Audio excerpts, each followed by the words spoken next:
5 દિવસ બાદ ગુજરાતના હવામાનમાં નવા જૂનીના એંધાણ અંબાલાલ પટેલે તારીખ સાથે કહ્યું, ક્યારે શું થશે?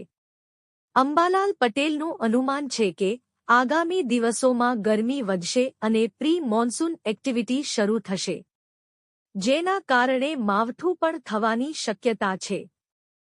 અમદાવાદ એપ્રિલ મહિનામાં ગુજરાતમાં કાળઝાળ ગરમી પડતી હોય છે.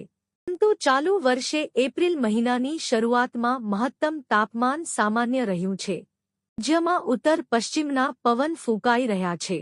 તેના કારણે સૌરાષ્ટ્ર અને કચ્છના દરિયાકાંઠાના વિસ્તારોમાં ગરમ હવા અને ભેજના કારણે અકળામણ થાય તેવો અહેસાસ થશે. તેમજ તાપમાન યથાવત રહેશે. જો કે હવામાન નિષ્ણાત અંબાલાલ પટેલનું અનુમાન છે કે આગામી દિવસોમાં ગરમી વધશે અને પ્રી મોન્સૂન એક્ટિવિટી શરૂ થશે, જેના કારણે માવઠું પણ થવાની શક્યતા છે.